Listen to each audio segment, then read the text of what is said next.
Tá ok. E pronto. Perfeito? Pode começar. Uhum. Tá bom, obrigada. Então, obrigada pela apresentação, Pedro. Eu irei começar meu seminário intitulado como Estudo da Relaxação em um Sistema de Spin Nuclear, 7,5. Dessa forma, antes de eu começar a discutir sobre o tópico, eu quero comentar que a maioria dos elementos químicos conhecidos na atualidade, eles possuem spin maior que meio.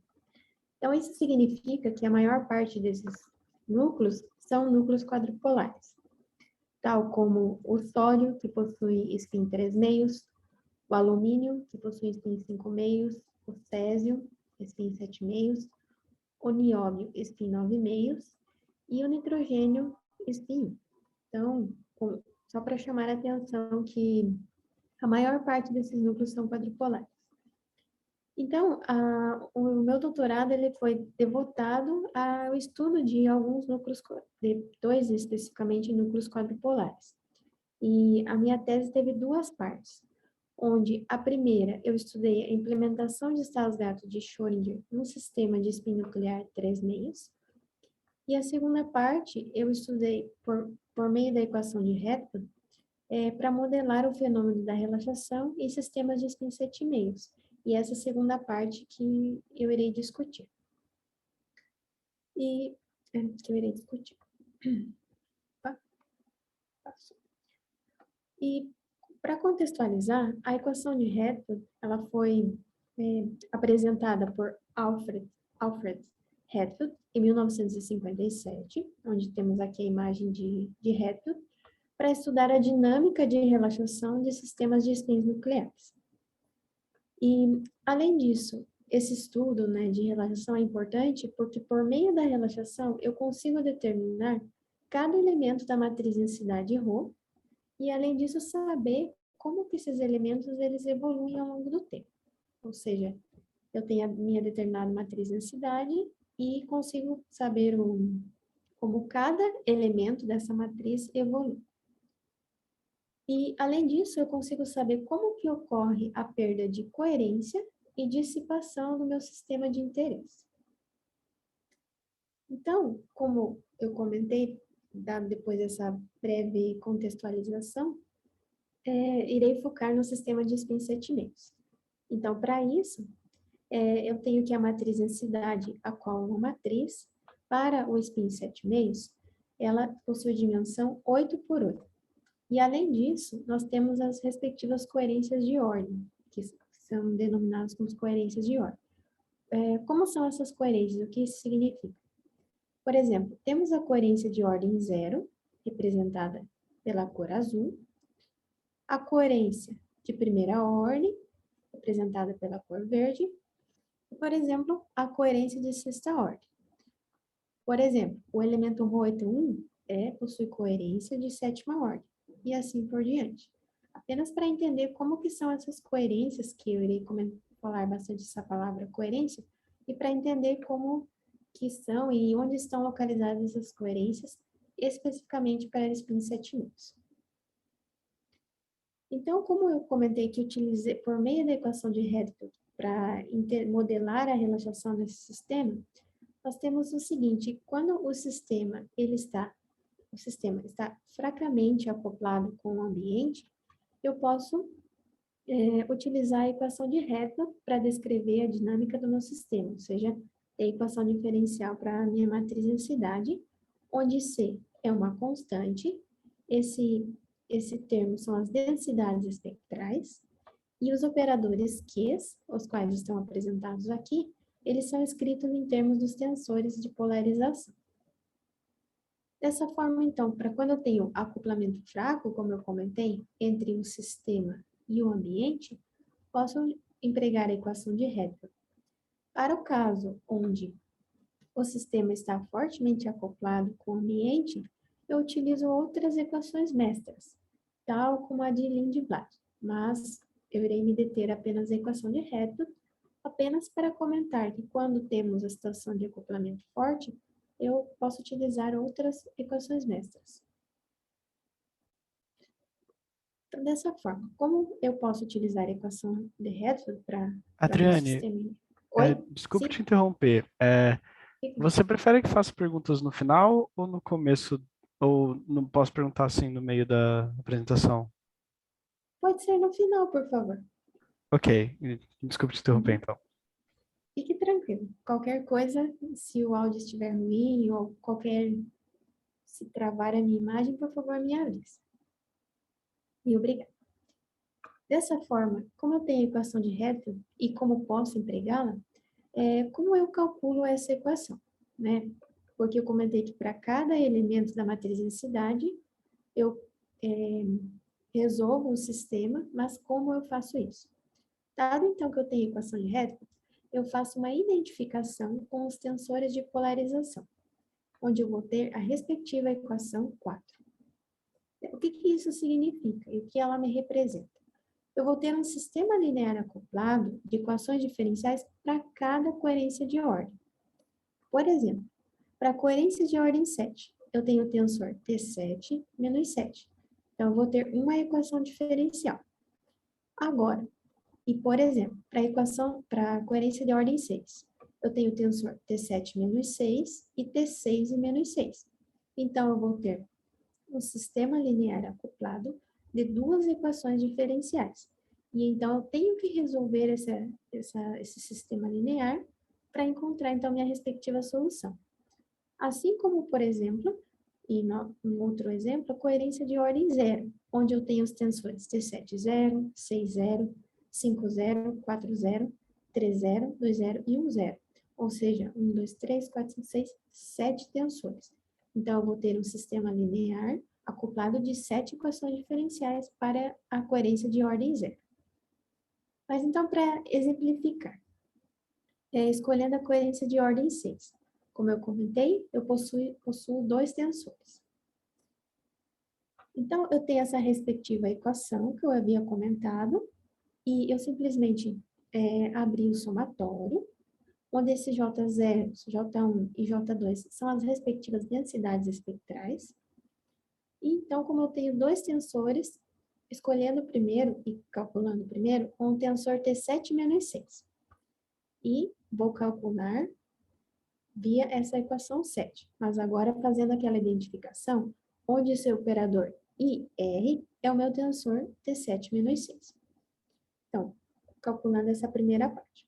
O valor médio do tensor T7 menos 6 é igual ao traço do tensor vezes a matriz densidade, onde aqui, escrevendo em termos matriciais, tenho aqui o respectivo tensor T7 menos 6, a matriz densidade.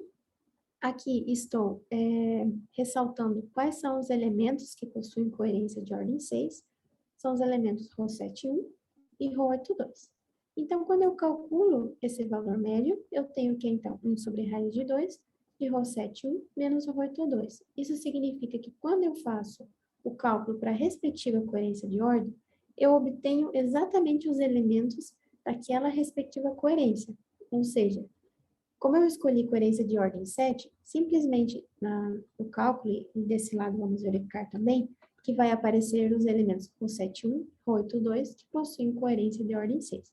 Ou seja, não vai aparecer um elemento ρ3,3 aqui, por exemplo, para a coerência de ordem 6. Dessa forma, então, como eu calculei o valor médio do tensor T7 menos 6, calculando agora os valores médios dos duplos comutadores, né, que é a parte essa segunda parte aqui da equação, ou seja, do lado esquerdo e aqui do lado direito. Então, calculando o lado direito, tenho os respectivos, novamente, os elementos ρ7,1, ρ8,2, né, com os respectivos valores dos valores médios dos duplos comutadores. Então, substituindo cada valor médio, eu encontro essa respectiva equação diferencial. Mas isso para o tensor 7 menos 6. Lembrando que para a coerência de ordem 6 são dois tensores, 7 menos 6 e T6 menos 6. Então, aplicando e calculando o valor médio, os valores médios dos duplos comutadores, eu tenho essa respectiva equação diferencial agora para o tensor T7 menos 6. Então, eu reescrevo essas duas equações diferenciais usando a notação de matriz. E então, eu preciso encontrar a solução para os elementos ρ7,1 e ρ8,2, que são os que me interessam para a coerência de sexta ordem. Como eu faço isso e qual é o respectivo procedimento? Eu defino uma matriz P e a sua transposta, ou seja, tenho a matriz P e sua transposta, e multiplico por ambos os lados, de modo que o sistema linear aqui acima é reescrito. Essa matriz, que depende das densidades espectrais J0, J1 e J2, ela é chamada de superoperador de Redfield, e eu representei aqui como I elevado a sexta, só para representar que é um superoperador para coerência de sexta ordem. Porque para cada coerência de ordem que eu for calcular, eu vou ter uma respectiva matriz e um respectivo superoperador de Redfield. Então, eu tenho que diagonalizar essa matriz, de modo a encontrar as soluções para os elementos de ρ 7,1 e 8,2. O seguinte procedimento: eu calculo então os autovetores e autovalores dessa matriz, então aqui, os autovetores e autovalores, escrevo uma matriz de transformação W escrita através dos autovetores e sua inversa, e eu representei como W e W menos 1, e executo W menos 1, a inversa vezes a matriz W em ambos os lados, e então eu consigo diagonalizar o sistema linear. Dessa forma, eu encontro as respectivas equações diferenciais para ρA e ρB. Agora não é deixa eu contar aqui.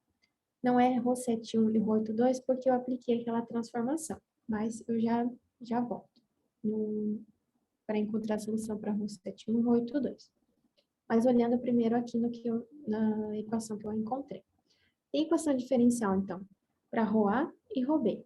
E aplicando as propriedades de logaritmos e exponenciais, eu encontro soluções para ρA e ρB.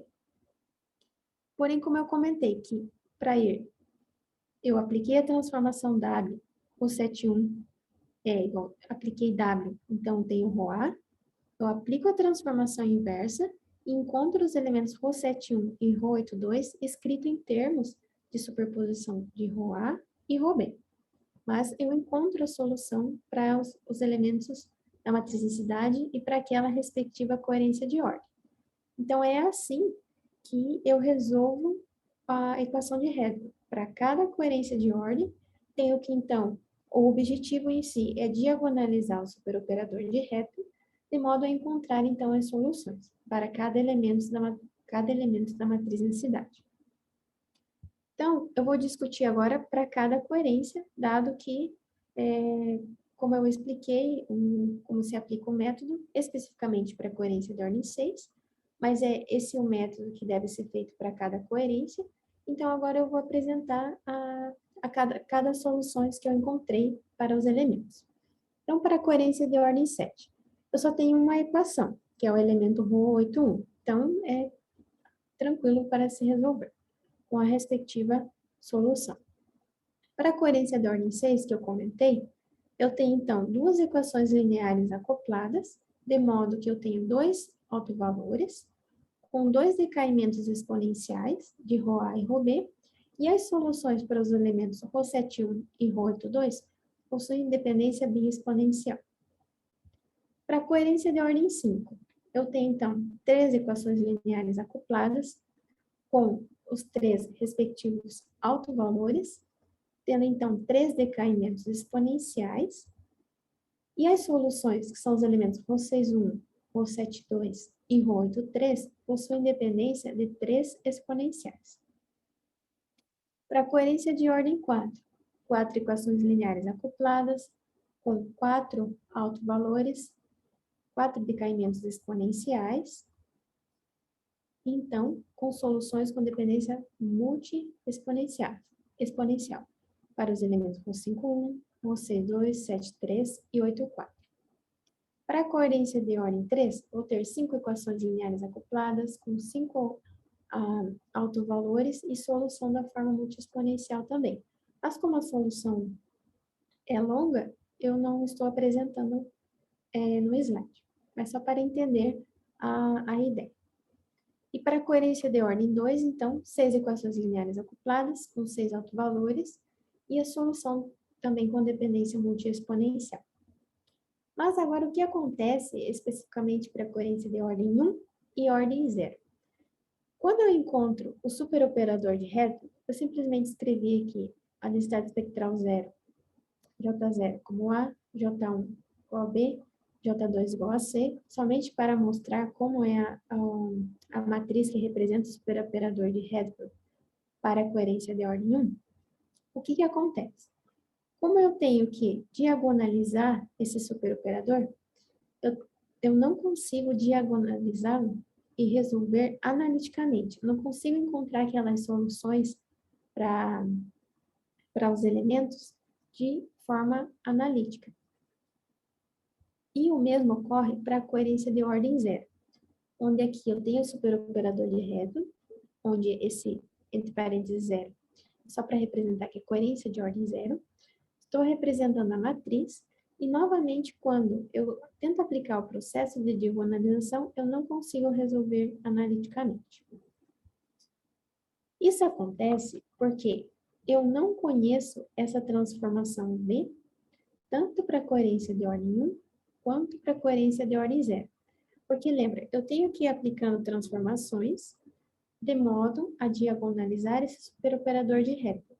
Mas eu não consigo encontrar essas de forma analítica, uma expressões, e aí para encontrar as soluções para os elementos ρ 2,1, 3,2, etc.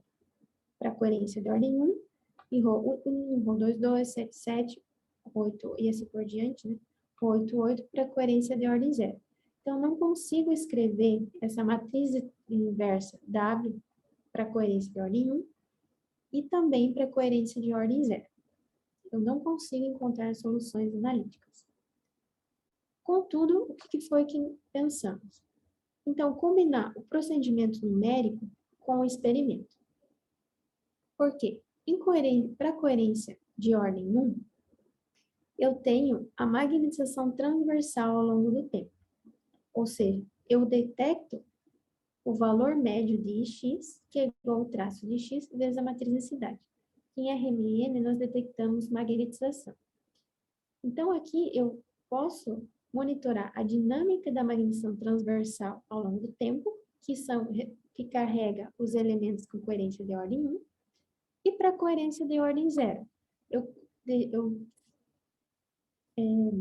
detecto a dinâmica da magnetização longitudinal ao longo do tempo, ou seja, o valor médio de Z, que é igual ao operador Z, que é igual ao traço de Z vezes a matriz densidade. Então, como eu comentei de combinar, eu vou voltar aqui, combinar o procedimento numérico com o experimento, os meus aspectos experimentais. Eu utilizei um espectrômetro TecMag de ASTEC de 400 MHz com um campo de 9,38 Tesla. Utilizei uma sonda de sólidos. E aqui tem o estator, quando eu abro a sonda, tem um estator com um porta-amostra, que está representado aqui, de zircônia de 4 milímetros de diâmetro externo. E para isso, desculpa, eu pulei o slide, perdão. Para esse experimento, eu utilizei um cristal líquido de césio pentadecafluoroctanoato. Por quê? Porque o césio ele possui spin 7,5. Então, como eu quero monitorar e resolver a equação de Hertz para spin 7,5, por isso que eu estou utilizando uma amostra de césio que possui spin 7,5. E ela possui um cristal líquido. Aqui, a respectiva representação da molécula e o respectivo espectro, onde eu possuo 7 linhas, porque eu tenho o spin 7,5. Para esse experimento foi fixada uma temperatura de 27,5 graus Celsius, porque cristais líquidos Liotrópicos, esse que foi utilizado, eles são sensíveis à temperatura. Então, por isso eu utilizei 27,5 graus Celsius. E a frequência, ou seja, a distância entre a linha central e as satélites, foi de 5.970 Hz. Desculpe por eu ter pulado o slide. Para esse experimento, eu fiz também os procedimentos de calibração, porque é interessante nós determinarmos os tempos de π-meios e de π.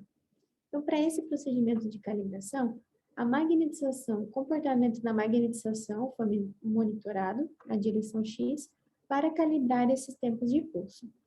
Então, o tempo de pulso de π foi de 4,8 microsegundos, o tempo de π-meios foi de 4,8 microsegundos e o tempo de π de 9,4 microsegundos. Eu consigo determinar esses respectivos tempos porque para o tempo de π-meios, o sinal da magnetização é máximo. Significa que a magnetização está no plano XY de um sistema de eixos coordenados. E já no caso do tempo de π, o sinal da magnetização é nulo, como podemos ver aqui. Significa que a magnetização está orientada na direção de menos z, porque em RMN os nossos observáveis são IX e Y. Nós não conseguimos detectar na direção IZ e menos IZ. E nesse experimento eu fui variando o tempo de pulso, ou seja, o tempo que eu vou aplicando o campo de radiofrequência, e vejo então como que a magnetização, como acontece a dinâmica da magnetização. Além disso, foi determinado o tempo de relaxação longitudinal, que foi de 321,79 milissegundos, e tempo de relaxação transversal, que foi de 9,75 milissegundos. Eu estou comentando os parâmetros necessários para realizar nosso experimento de RNI. Então, para detectar a magnetização transversal, ou seja, aquele valor médio de IX, eu apliquei uma sequência de pulso de spin-echo. É simplesmente uma sequência onde você vai detectar a magnetização, especificamente a magnetização transversal. Dessa forma aqui, primeira figura, eu tenho o decaimento da magnetização transversal, onde eu fui variando o tempo do tempo do experimento, né? E aqui tem um experimento onde está em ciano, com as respectivas, experimento em magenta com as respectivas barras de erro em ciano. E então eu fiz o ajuste de Redfield. E aqui eu estou mostrando o decaimento dos respectivos espectros desse experimento. Então, a magnetização ao longo do X, a magnetização transversal em função do tempo, ela é escrita em termos de multi-exponenciais. E além disso, o meu estado inicial, ou seja, a matriz de densidade experimental distante zero, é proporcional ao IX, porque eu aplico um pulso de 90, então eu vou ter o meu IX. Por isso que é proporcional ao meu operador IX, operador de momento angular distinto. Com esse ajuste de Redfield, aí eu consigo resolver numericamente aquele superoperador de Redfield para coerência de ordem 1, de modo que então eu encontro as respectivas densidades espectrais. Além disso, então, como eu encontro as densidades espectrais, eu consigo diagonalizar o superoperador e encontro esses respectivos coeficientes com os respectivos tempos de relaxação. Porque nesse caso, para spins 7,5 e para spins quadrupolares, eu não tenho somente um tempo de relaxação. Eu tenho que a minha magnetização, tanto transversal quanto longitudinal que eu vou discutir, ela é multi-exponencial. Então, dessa forma, com a equação de Redfield, eu consigo saber quantas exponenciais contribuem para a dinâmica, tanto da magnetização transversal quanto da magnetização longitudinal. Aqui, simplesmente dando um zoom na figura, onde, novamente aqui, a curva em preto é o ajuste de Redfield, e os pontos em magenta, com as barras de erro em ciano, são do experimento, de forma que a gente pode ver que teve um bom ajuste. Da mesma forma, eu fiz o experimento detectando a magnetização longitudinal, que é aquele valor médio de Z, por meio da sequência de inversão-recuperação, que é uma sequência bem conhecida de RMN, uma sequência padrão, onde eu, então, detecto somente a magnetização longitudinal. Aqui um zoom, para mostrar, evidenciar melhor. Aqui a curva em preto é por meio do ajuste de Hertz e a curva em magenta, o experimento. Aqui são os espectros, só para mostrar como que é o comportamento durante essa dinâmica. Tem, então, que a minha magnetização longitudinal, ou seja, o meu mz em função do tempo, é escrito em termos de função, é uma função multi-exponencial, e o estado inicial, a matriz de densidade experimental no instante t0, é proporcional a menos iz, porque nessa sequência de inversão-recuperação, eu aplico um pulso, o primeiro pulso é de 180. A magnetização transversal é de 90, por isso que eu tinha aquele operador Ix, e para a magnetização longitudinal, no experimento de inversão-recuperação, eu aplico um pulso de 180. Então, por isso que tenho aqui IZ, então eu apliquei um pulso de 180 menos IZ. Por isso, o meu estado inicial e a equação 25 está menos IZ. Da mesma forma, então, combinando com o experimento, eu consigo determinar as densidades espectrais de modo a diagonalizar aquele superoperador de Hertz, né, combinando, então, o experimento com um procedimento numérico, e aqui eu encontro os respectivos coeficientes da expressão 24. E, novamente, então, eu consigo saber quantas exponenciais contribuem para a dinâmica da magnetização longitudinal. Além disso, eu fiz uma comparação da equação de Hertz com a equação de Bloch. Em RMN, geralmente utilizam a equação de Bloch para encontrar os tempos de relaxação transversal e longitudinal, que são denominados T2 e T1. E, a princípio, temos um modelo de Bloch, que é um modelo fenomenológico, e ele descreve, via essas respectivas equações, que eu já vou explicar melhor, como que é o comportamento da magnetização transversal e longitudinal. Porém, ele é um modelo fenomenológico e funciona para alguns sistemas com spin meio. Então, por isso que, por exemplo, para spin quadrupolar, nós utilizamos a equação de Hertz. Então, temos que resolver a equação mestra, e você sabe, então, quantos tempos de relaxação contribuem para a sua dinâmica. Por exemplo, no modelo de Bloch, é somente uma exponencial. Já no nosso modelo, são 4 exponenciais. Então, aqui, eu tenho a expressão para magnetização transversal do modelo de Hertz, e aqui em verde é do modelo de Bloch, onde esse T2 que eu comentei é o tempo de relaxação transversal. Aqui, a equação 26, temos a expressão para magnetização longitudinal do modelo da equação de Hertz, e aqui em verde, a magnetização longitudinal do modelo de Bloch, onde T1 é o tempo de relaxação longitudinal. Agora, essas figuras, o que cada uma significa? Aqui, a curva em negro é a encontrada do ajuste de Hertz do experimento. Nós temos o experimento, aí eu ajustei aquela curva em preto que eu havia mostrado. Ou seja, eu fiz esse ajuste usando o experimento. Então, tem o experimento, aí eu faço o ajuste de acordo com a curva experimental. Então, aqui a curva em negro de Hertz, como eu comentei, e a curva em verde fazendo o ajuste de Bloch. Esse coeficiente A1x está representado aqui, onde encontrei via os meus métodos numéricos. Esses coeficientes A, B, C e D são aqui esses elementos, porque quando eu fiz o ajuste de Hertz, tanto para a magnetização transversal quanto a longitudinal, 4 exponenciais que contribuem para a dinâmica do sistema. Por exemplo, aqui, ó, vou voltar rapidinho só para comentar. Ó, Esses elementos, esses restantes aqui, E, F, G, são nulos.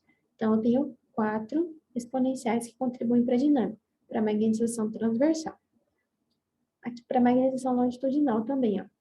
1, 2, 3, 4, porque os restantes dos coeficientes são nulos. Então, por isso que tanto para a magnetização transversal longitudinal, eu tenho 4 exponenciais que contribuem para a dinâmica. E esses elementos A, B, C e D são esses que contribuem. E estão listados aqui nessa tabela para magnetização transversal.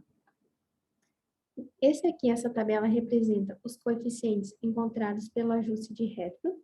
Então, aqui, esse T2 é o tempo de relaxação transversal por Bloch. Eu falei Redfield, desculpa. São os elementos, os coeficientes determinados pelo ajuste de Bloch, onde T2 é o tempo de relaxação transversal. E essa seguinte tabela são os coeficientes encontrados pelo ajuste de Redfield para magnetização longitudinal. Ou seja, essa figura aqui, onde eu tenho, então, o ajuste de Redfield na curva em preto e o ajuste de Bloch na curva em verde.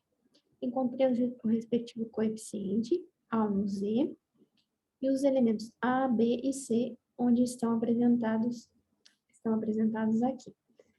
Estão denotados em vermelho para a relaxação transversal esse termo D, porque eu comparo com o tempo de relaxação transversal encontrado por Bloch.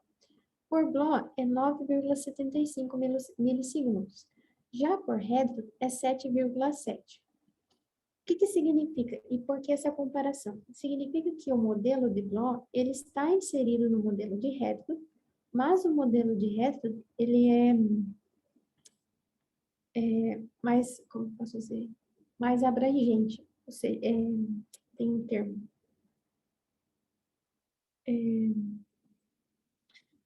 O modelo de Bloch ele está inserido no modelo de Redfield, porque no modelo de Bloch eu só tenho uma exponencial.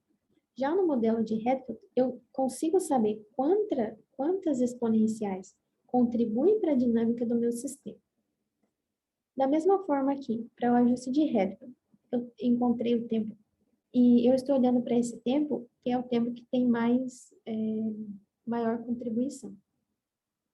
Para esse tempo, então, 310 milissegundos, e comparando com o tempo de relaxação longitudinal de Bloch, 310 no 293. Também como conclusão, que o modelo de Bloch está inserido no modelo de Redfield.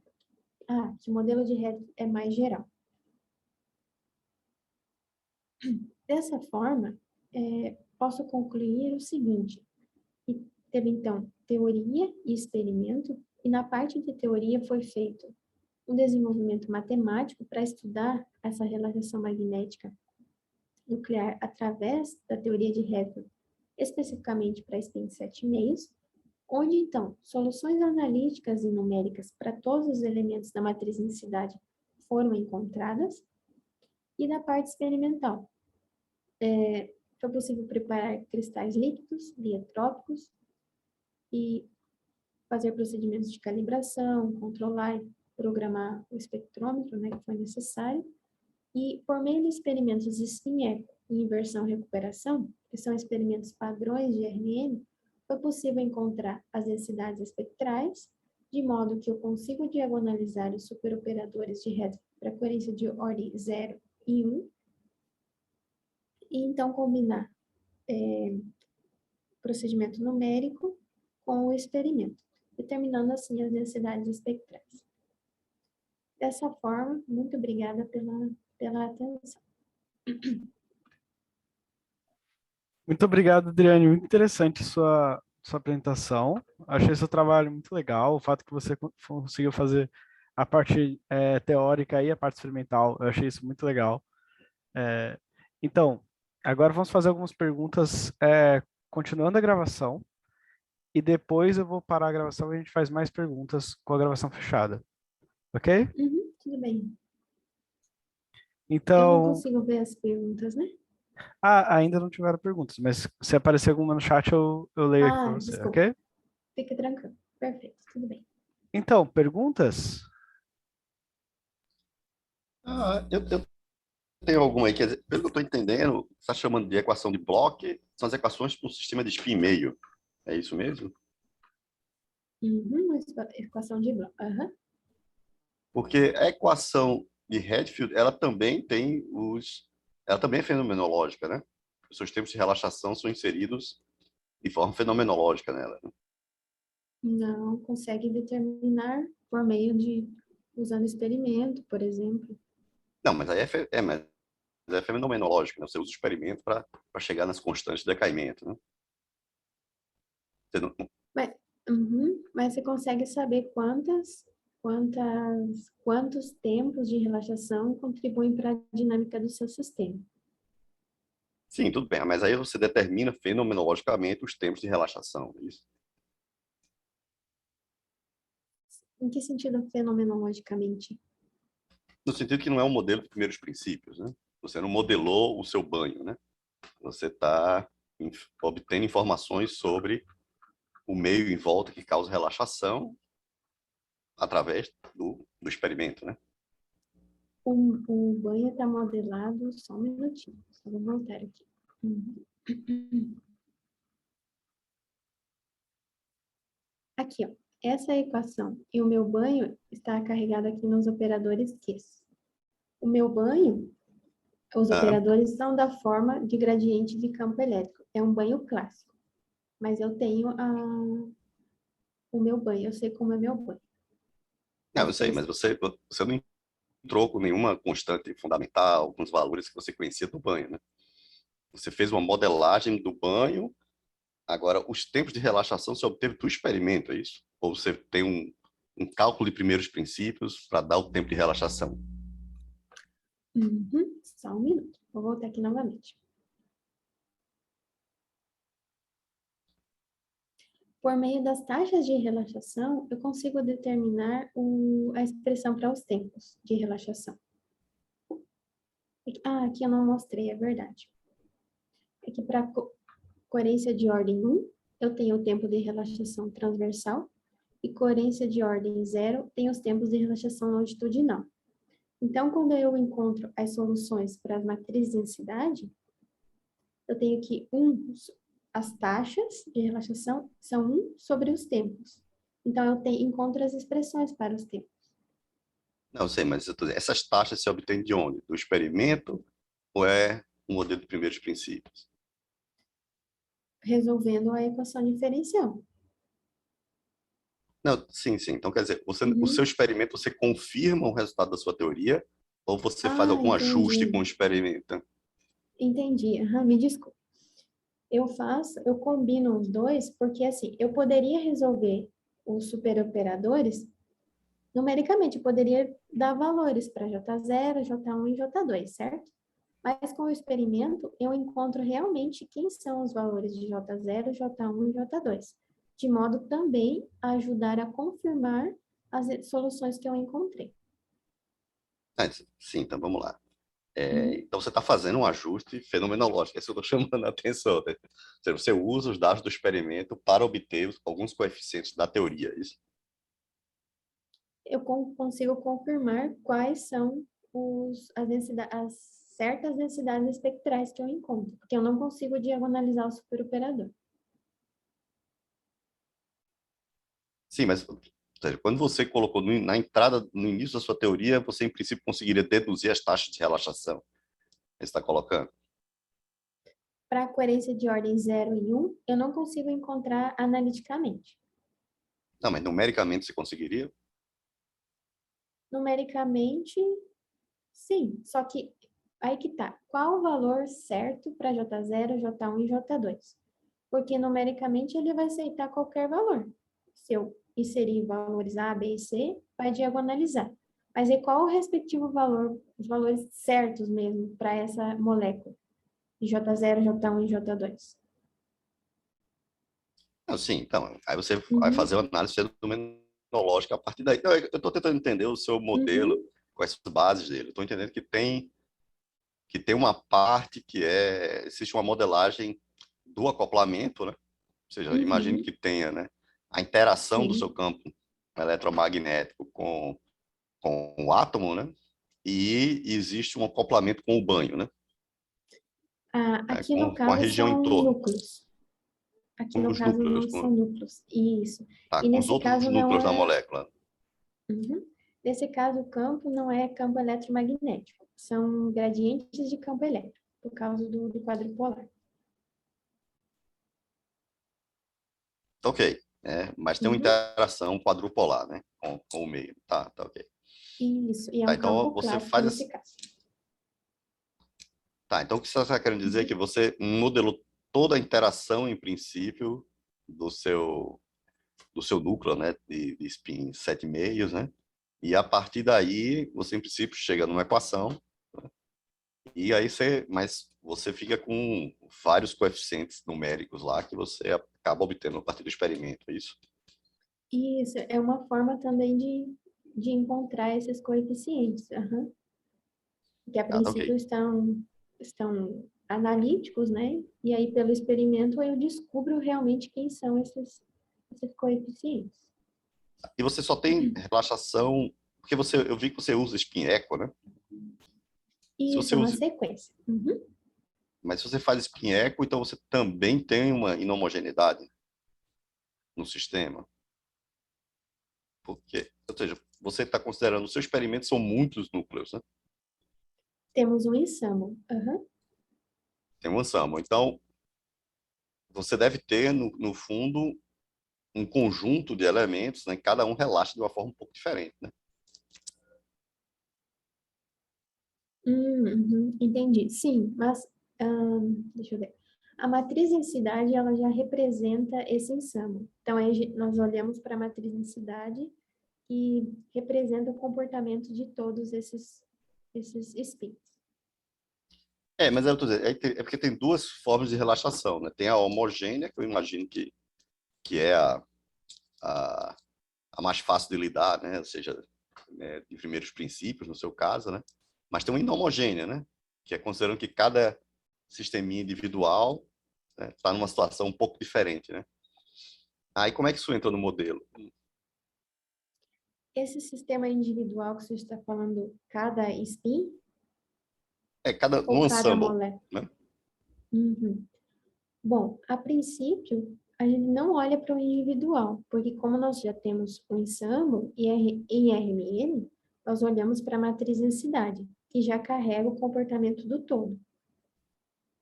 Então, eu não consigo separar o spin nessa parte, o outro spin nessa parte. A gente já olha para a matriz densidade. A sua matriz de densidade, então, você modela o eco de spin? Você consegue modelar o eco de spin ou você tira informação sobre os tempos de relaxação a partir do eco de spin? Esse eco de spin é uma sequência de pulsos, onde vai Ah, detectar somente a magnetização transversal. Ou seja, seriam só os elementos de coerência de ordem 1 da matriz densidade. Esses elementos aqui, ó. Não sei se eu estou não. entendendo sua pergunta, desculpa. A minha pergunta é a seguinte: você tem uma matriz de densidade, então você pode ter a Isso. evolução temporal do sistema, não é isso? Uhum. Então, na Sim. evolução temporal, certo? Você vai ver uma relaxação da magnetização, não é isso? Uhum. Isso, Mas sim. você pode mandar uma sequência de pulso no tempo e você, em princípio, deveria ver, né, a volta, né? Deveria ver o eco. Isso é uma coisa que você consegue fazer no seu modelo ou você usa o eco para tirar os tempos de relaxação? Essa que é a pergunta. O senhor está comentando que nesse decaimento eu poderia ver um eco? Não, estou dizendo, você faz experimentos de eco também? É a sequência de spin-eco. Eu não sei, Ah, acho que talvez esse termo spin-eco pode estar confuso. É a mesma sequência eco de RAM. ah, Aqui, ó. pronto, isso aí. Aham, desculpa. Esse aqui é o experimento de inversão e recuperação e o de Uhum. spin-eco. Então, a gente aplica um pulso de pi-meios com fase 90, deixa evoluir, depois um tempo de pulso de pi, deixa evoluir, e aí eu detecto. Então, eu vejo o decaimento mesmo. Pronto, então, isso você tira do ponto de vista teórico também? Você modela teoricamente esse experimento? Aqui no experimento, estou interessada no valor médio. Deixa eu pensar a pergunta. Que a princípio desse experimento, eu vou ter um decaimento multi-exponencial. Não, esse experimento você deve ver o ressurgimento da excitação, né? Depois de um tempo aí que você controla, né? O senhor está comentando de revival, alguma coisa assim? Exato. Né? Não, o nosso caso É é o eco, né? marcoviano, não volta. Mas você não tem um eco? Isso, acho que talvez o senhor está confundido no eco por causa do Ah, nome da sequência. É simplesmente eco, porque a gente aplica esse pulso de 180. É assim, ó. Temos o IZ, aí aplico o ah. pulso de 90, e esse eco é porque eu aplico 180. Eu faço um movimento de panqueca, digamos assim. É só por isso que fala eco. É como se ele voltasse. Só isso. Não, vamos lá. Aí eu realmente não estou entendendo nada. Porque, É veja, por causa até do onde eu nome, saiba, talvez. o spin echo, né, que você faz normalmente é Uhum. como você separa, né, a sua relaxação, né, homogênea e não homogênea, né? Então você relaxa a relaxação intrínseca de cada emissor e você tem a relaxação devido a ter um ensemble, né? Então, você pode mandar uma Uhum. sequência de pulso que você inverte no que seria a esfera de Bloch, né? E aí você poderia ver o ressurgimento da excitação, porque você tem uma relaxação que é intrinsecamente inhomogênea, do ensemble. Aí, com essa sequência, você veria o tempo homogêneo, né? Você conseguiria acessar os tempos homogêneos. Né? Eu Esse achei que era isso. conceito de homogêneo e não homogêneo que eu acho que nós não estamos conseguindo nos entender. Mas É, me desculpe, vamos conseguir. É, Nesse caso, a relaxação está acontecendo dois processos, o de decoerência e dissipação. O de coerência, eu estou olhando para a magnetização transversal. O e por meio do spin echo. A dissipação, eu olho para a magnetização longitudinal por meio do experimento de inversão e recuperação. Esse que o senhor comentou da esfera de Bloch é aplicar só 180, né? Inverter. E aí, quando ele está voltando para o equilíbrio, seria isso? Onde que entra esse homogêneo e não quando homogêneo? você faz ele voltar no tempo, né? Porque normalmente o eco é o ressurgimento, né? Porque ele volta um pouquinho no tempo, né? Quando você inverte a excitação, né? Aí ele refasa, né? Os osciladores. Né? Mas do ponto de vista experimental, você não vê, você aplica 2 pulsos, ele só faz cair sempre. Ele não tem nenhum ressurgimento. Não, nós temos um decaimento monotônico, Ah, marcoviano, não tem revival, eu tenho um decaimento monotônico. mas essa No figurinha que você decaimento tá, eu não consigo ver revival. mas essa figurinha que você está mostrando aqui é o que exatamente? Porque você aplica dois Uhum. pulsos, depois de um tempo, você só espera para observar depois de um tempo, é isso? Isso, pode ser qualquer figura ou especificamente a primeira ou a segunda? Aqui seja, não a segunda, você diz que a segunda que é o eco, né? A segunda é o eco. Uhum. Pronto. Aí a segunda, Perfeito. então, eu não estou entendendo. Uhum. Esses quadrados cada quadrado representa a aplicação de pulso em RMN. Ah, Quando a gente fala aplicação de pulso, quando eu aplico um pulso de radiofrequência, aí quando eu ok. faço essa mão assim, é pensando no spin, vetorialmente mesmo. Em RMN a gente começa de IZ, nosso estado de equilíbrio térmico é representado pelo operador IZ. Tudo Ok. bem? Perfeito. Tá bom. Então, representa um tempo de pulso de π meios. Então, eu faço uma rotação de π. Ok. E esse 90 é simplesmente a fase que eu estou aplicando. Esse tempo tal é um tempo que eu deixo evoluir. Aí o tempo, esse t, π, zero, é um tempo de um pulso de π que eu vou aplicar, vou inverter meu spin com uma fase em zero, deixo evoluir novamente. Ou seja, uma evolução livre do sistema de spins. E esse tal aqui é simplesmente 1 sobre FQ. Esse FQ é a frequência quadrupolar. É também um tempo de espera antes de eu detectar o meu sinal de RME, a minha magnetização. Essa aqui significa a fase do detector, ou seja, onde está a fase, literalmente, do meu detector, que vai detectar o sinal da magnetização. E isso aqui representa o Free Induction Decay, que é o comportamento da minha magnetização. Então, essa é a sequência de pulsos. Pronto. Aí você varia como função do quê? Do tal, não é isso? Isso, eu vou variando o tal. Aqueles tempos que estão aqui, é esse tal. Aquele tal. E daí eu tô Pronto, deixando meu sistema relaxar, né? pronto. Uhum. Mas aí, é isso que eu estou colocando. Se você não observa naquele tempo específico, depois do segundo pulso de π, se você observa em tal sobre 2, você ia ver o quê?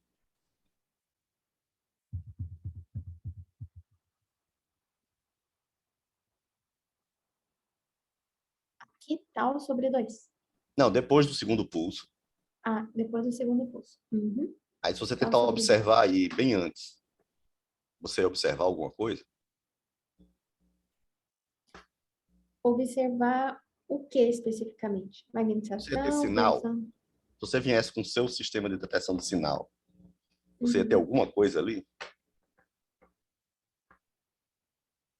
Ah, esses tempos têm que ser os mesmos. Uhum. Porque às vezes ele não refocou ainda. Não, então, mas é isso que eu Refocalizou. tô, é isso que eu tô dizendo.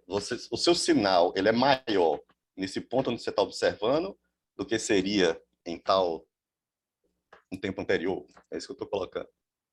Uhum. Entendi, sim. Talvez ele É, alguma coisinha. não, mas é isso que eu estou dizendo. Você está observando Uhum. um eco. O seu sinal é Isso. maior depois do que era antes. Isso, essa sequência é usada para exatamente refocalizar. Que eu quero, Sim. como ele estava assim, eu inverto, né? Aplico esse pulso de pi para ele refocalizar meu sinal, para Então, é isso que eu não estou falando. perder esse sinal. Isso. É um Uhum. sinal de eco, como qualquer sinal de eco, em ótica ou em RMN, né? Se você rearruma as coerências no meio, né? Mas Isso, é isso que eu tô, é transversal. isso que eu tô lhe perguntando, entendeu? O seu modelo é capaz de modelar esse experimento ou você usa esse experimento para tirar o tempo de decaimento do Entendi. seu Me modelo? desculpe. Aham. Eu uso esse experimento para determinar o meu decaimento. E aí, Ah, desse decaimento, que representa a dinâmica da minha magnetização transversal, eu ajusto com a equação de Hepler e sei quantas exponenciais contribuem para essa dinâmica. tá. Não, é porque eu estava querendo entender o modelo, se ele era um modelo para... Porque Uhum. ensemble, tem a parte homogênea do ensemble, tem a parte inhomogênea do ensemble, né? Tem a parte de que você tem um decaimento intrínseco de cada molécula e tem um decaimento de cada molécula diferente das outras, né? Porque ela tem um meio em volta diferente, né? Então, são dois tipos de modelagem diferentes. O modelo que você descreveu tem cara de ser um modelo de uma molécula, um modelo homogêneo, né? Aí esse experimento complementa, né? Porque ele compensa o efeito do ensemble, né? Você consegue Uhum. não ver o efeito do defasamento por conta do meio em volta, né? Aí para você ter Uhum. acesso ao defasamento da molécula. Era só isso que eu queria esclarecer nessa Me todas as minhas desculpe. perguntas Acho que aqui. chegamos num consenso agora, eu acho. Tá bom, obrigado. Disponha e me desculpe qualquer coisa. Obrigado, Daniel, pela pergunta. Mais perguntas, gente? Djalma, fica à vontade.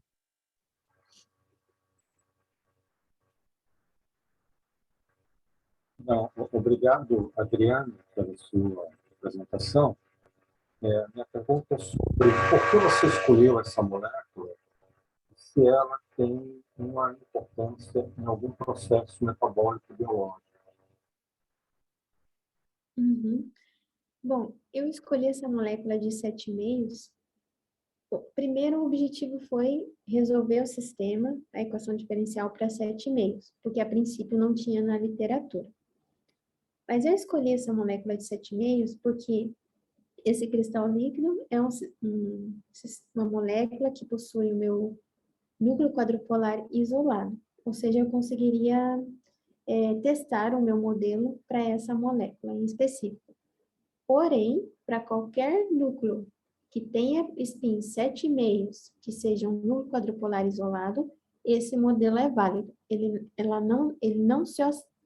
Esse modelo não se atém somente à do cristal líquido. Não sei se ficou claro.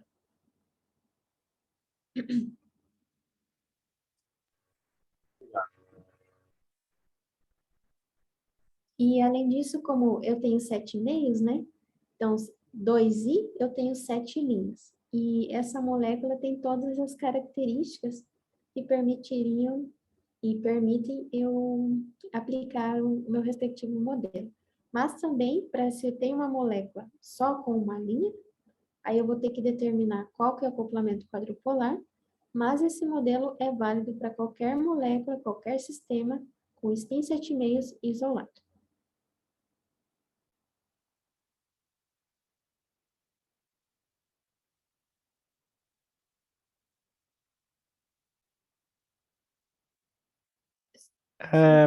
Estão me ouvindo? Sim, estamos te ouvindo. Obrigada. Bom, mais alguma pergunta? Bom, na verdade, eu tenho uma pergunta, Adriane. Eu queria entender como você diferencia um acoplamento forte e fraco na sua interpretação, porque eu já ouvi gente falando que você pode usar Lindblad para sistemas que têm uma interação fraca entre o ambiente e o seu sistema. E você comentou que Lindblad é para interações fortes. Aí eu queria saber como você diferenciou esses níveis de força, assim. Essa é uma pergunta interessante. Até hoje estava conversando com o meu amigo André, que está nos assistindo, mas a princípio, o que eu entendo de acoplamento, para diferenciar, né, de acoplamento fraco e forte, é quando você descreve o banho para acoplamento fraco, um banho clássico, e quando é acoplamento forte, um banho quântico. Para o Lindblad, por exemplo, eu posso usar operadores A-Dagger, B-Dagger, então creio que essa seja a principal diferença, mas é algo que ainda eu preciso me aprofundar mais, e se alguém souber, por favor, mas eu lhe responderia dessa forma. Por Muito isso que eu obrigado, Adriane. diferencio. Acho que ficou Eu que claro. agradeço. Porque nosso sistema, o responsável pelo banho são os gradientes de campo elétrico. Então, eu tenho um campo clássico. Por isso, eu posso aplicar a equação de Redfield. Mas tem umas discussões na literatura também que de Lindblad você pode chegar em Redfield, mas aí eu preciso de um pouco mais de conhecimento e aprofundamento em sistemas abertos. Sistemas quânticos abertos. Ok. Eu vou depois também procurar isso que você falou da literatura de ir atrás de uma equação chegar na outra, de Redfield chegar de Lindblad chegar em Redfield, desculpa. Pareceu bem interessante. Pareceu bem legal. Tem umas discussões com Redfield que a matricidade não conserva a positividade, então aí às vezes precisa de algumas correções, então pode chegar em mim, mas enfim, eu não tenho tanto conhecimento nessa área de sistema quântico aberto e estudei agora Redfield, né? Mas eu realmente tenho essas discussões de quando é fraco, quando é forte, marcoviano, não marcoviano, enfim.